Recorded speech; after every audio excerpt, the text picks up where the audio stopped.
అప్పుడప్పుడు కొత్తదనం కోసం హీరోలు విలన్లుగా మారిపోతూ ఉంటారు. మరి వాళ్ళు చేస్తున్నప్పుడు మేమేం తక్కువ, మాకేం తక్కువ అంటూ రంగంలోకి దిగిపోతున్నారు హీరోయిన్లు. గ్లామర్ షో చేసినప్పుడు ఎంజాయ్ చేశారు కదా, మేము విలనిజం పండిస్తే ఎలా ఉంటుందో చూడమంటూ సవాల్ చేస్తున్నారు.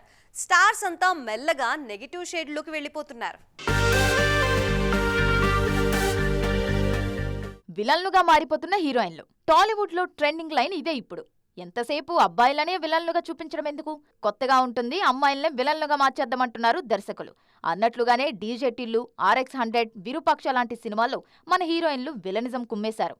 విరూపాక్షలో సంయుక్త మీనన్ విలనిజం సినిమా రేంజ్ పెంచేసింది.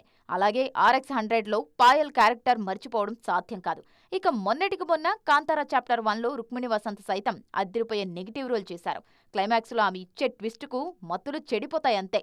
అలాగే పొన్నియిన్ సెల్వన్లో ఐశ్వర్యరాయ్, పఠాన్లో దీపిక విలనిజం పండించారు. AA22లో రష్మిక మందాన విలన్గా నటిస్తున్నారనే ప్రచారం జరుగుతుంది. ఇందులో దీపికా పదుకొనే మెయిన్ హీరోయిన్గా నటిస్తున్నారు. ఒకవేళ రష్మిక విలన్గా నటిస్తే మాత్రం AA22 రేంజ్ అమాంతం పెరిగిపోతుంది. మరి పుష్పలో బన్నీకి జోడీగా నటించిన నేషనల్ క్రష్ ఇందులో పోటీగా ఎలా నటించబోతున్నారో చూడాలి.